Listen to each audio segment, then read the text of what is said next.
The New Republic reports this morning that the Nebraska Supreme Court on Wednesday ruled residents with prior felony convictions can vote in next month's election. That means nearly 7,000 new voters are now eligible to cast a ballot. In November, they have until October 25th to register in person or online. This will impact Nebraska Republican Senator Deb Fischer. She's an incumbent who is in a surprisingly tight race against independent Dan Osborne. Osborne, a former union president, is most likely the beneficiary of these new voters. Democratic incumbent Senator Tammy Baldwin's race against GOP candidate Eric Hovde has now tightened.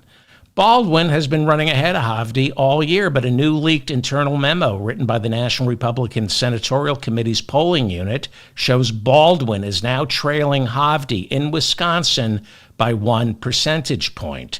Over the summer, when asked about voter fraud, Hovde said to prevent it, the elderly in nursing homes shouldn't be allowed to vote because they're going to be dead soon. Did I mention he's a Republican? Eric Hovde asked about the massive flooding after Hurricane Helene, said he wasn't worried because the climate is always changing. I always like to remind people, we have 15,000 lakes in our great state. How were those lakes created? Because the glaciers came down throughout our states, melted away, receded back, came back down. I'm staying in Madison. Literally, glaciers were as high as our Capitol dome and then went away about 14,000 years ago.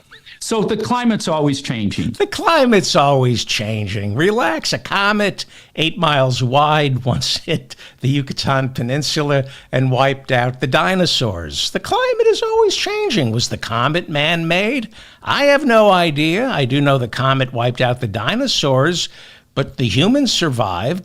Did humans have anything to do with that comet? Who can say? I do know from my visits to the Creationist Museum that the dinosaurs were wiped out, but man survived. So who knows? Effing idiot.